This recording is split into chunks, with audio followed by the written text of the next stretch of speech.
Alright, outside video. Been a while. Yeah, it's weather's kind of suck, but at least it's not freezing. It's only wet and dank and cold and cruddy.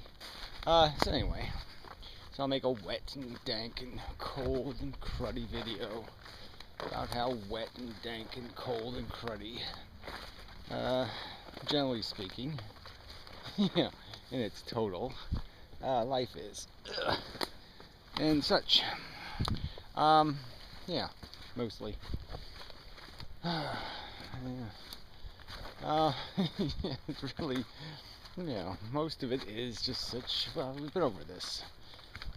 So it's just so chory. It's just, work, effort, not fun.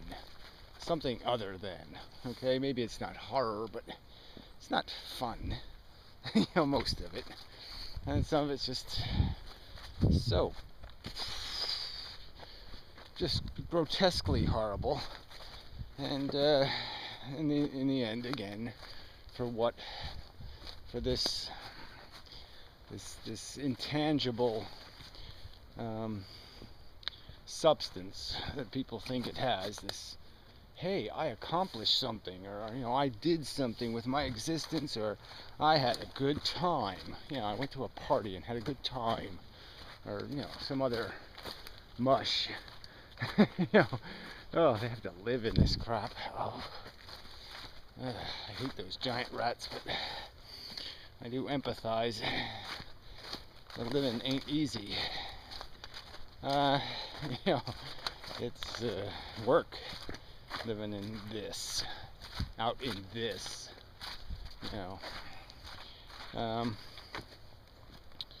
we just don't, most of us don't take enough time to appreciate how sheltered we are from the eek reality. But we have the liabilities of civilization, which is that whole drudgery thing of obligations and stuff that must be done and all that crap. Ow, and prickers even get you in the winter. I'm dug in pretty well. I don't know, there's a lot of water here. I might not be able to get across the stream. Such and such, a lot of water. Anyway, this really, might have to declare it a new wetland here. Anyway, I really was getting to something, wasn't I?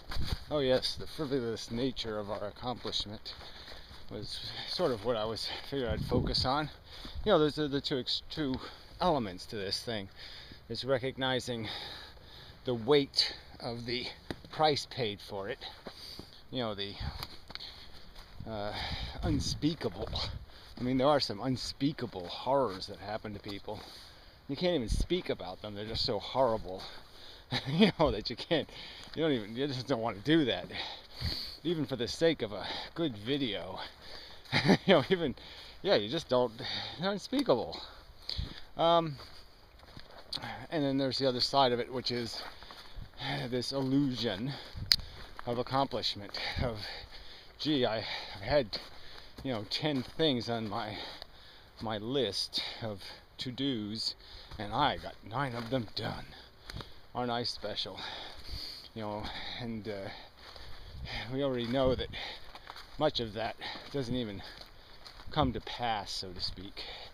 Even if you're born to privilege, and even if you acquire it, you oftentimes don't appreciate it. Even the little privileges, of not not having the bad stuff happen. Not being disabled or crippled, or not having 4th stage instead of 2nd stage, or not having, it's all this idiotic, gratitude for how bad things aren't thing. So again, I'm back on the bad part. But that's what it all comes down to, is this delusionary perception that you're evading failure yeah, by having some moderate success. And you know, you're still gonna die. It's still going to be, what was it really in the end? You know, but cleaning up your own mess. You know, the need in you are, you know, mitigating against some other person's or some other entities or groups of people's problem. The problem of their existence, of their desire, of their want, of their incessant and, you know, consuming dissatisfaction, you know, lack of fulfillment or complete. So I guess I must cross because it's crossable. Yeah, I can't say, oh no, I couldn't get across, because yeah, I can. I hope. Yep, not too bad. Even did so with hand in pocket. Okay, that's probably cheating. Anyway. Yeah.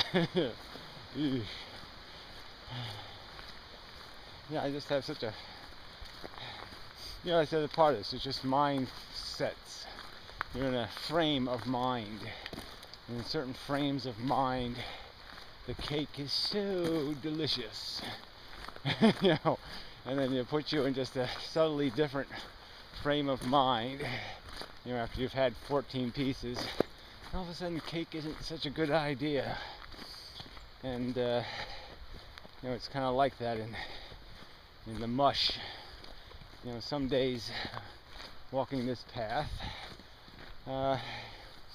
it's quite comforting in a way, familiar, and you know, it eases the mind, creates opportunity for peaceful reflection and promising fantasy.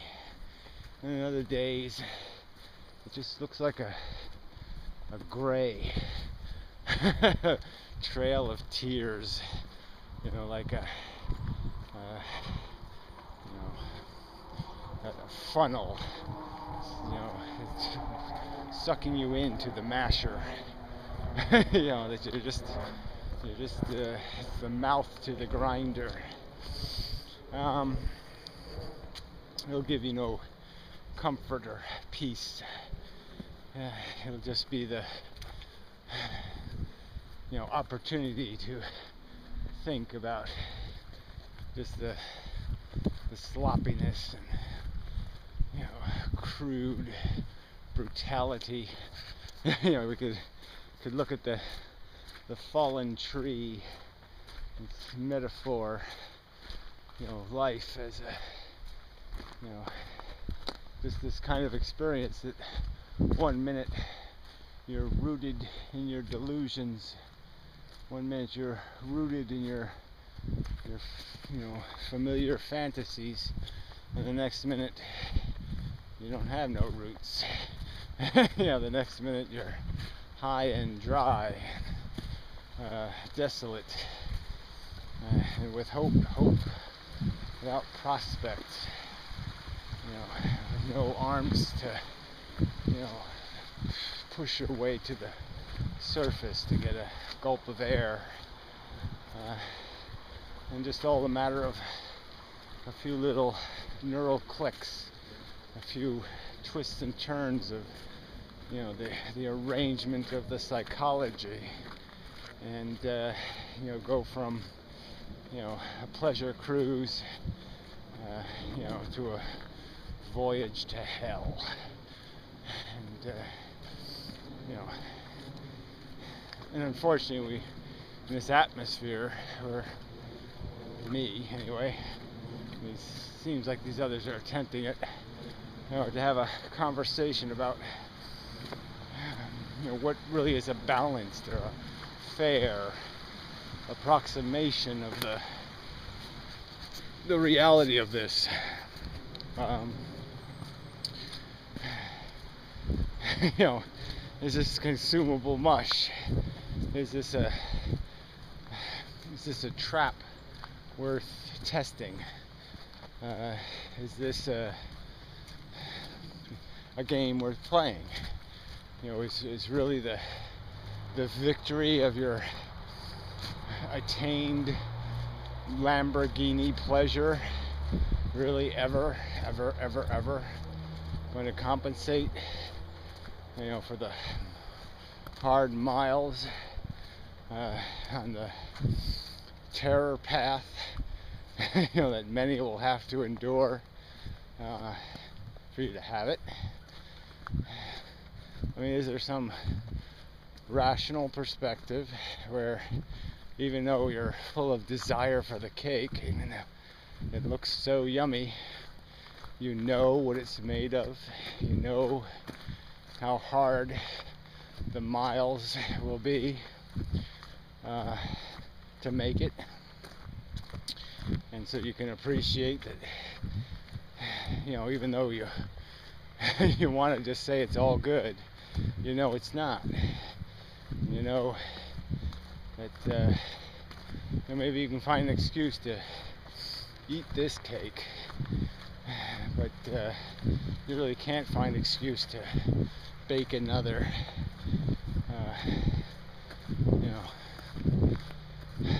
I mean, just, say something like, like, this should occur to you on your own.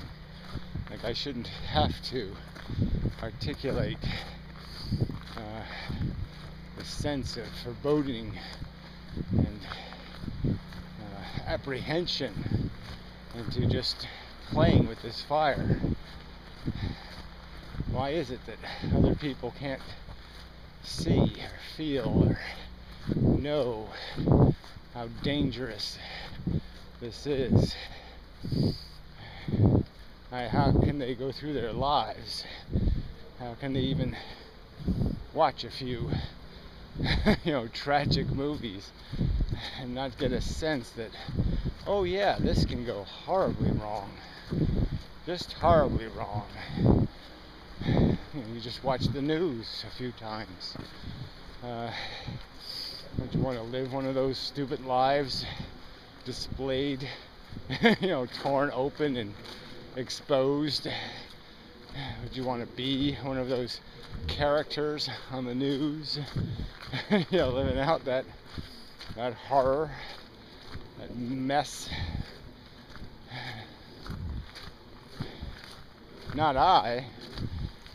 Yeah, it occurs to me that yes, I vote against that. I vote against financing the play to run another year, or another 1,000 years, or another 10,000 years, or another 10 million years. It's a bad play, really bad. And although it has some cake in it, I mean, it's still just so bad. So appreciate the cake. Dream about the cake. Even eat your bit of cake. But come back to earth enough when it's time to, talk about what the future should look like. Do better than cake eaters. Obsessive cake eating. Imagine a little harder than that. Think a little better than that. About how many hard miles will have to be marched for that cake eating. That silly, trivial gratification of silly and trivial desire. It's just the way it is. and to be talking all this fluffy, go for it crap. You know, in an atmosphere when you know what will be paid for that roll of the dice. You gotta keep just pretending there's no snake eyes. As long as it doesn't happen to you, it doesn't happen. Wow. That's some real boat missing. Yeah. Anyway. Well, anyway. That's about all I can do for today. And, you know, kind of mushy here, too. Yuck. Swamp. Gosh. Yuck. Anyway, so I don't have to work out in it, I don't think. Anyway, our Christmas decorations soon. Horror. Anyway, till next time. And such. And so on. And so forth. Yeah. Okay. Think about it.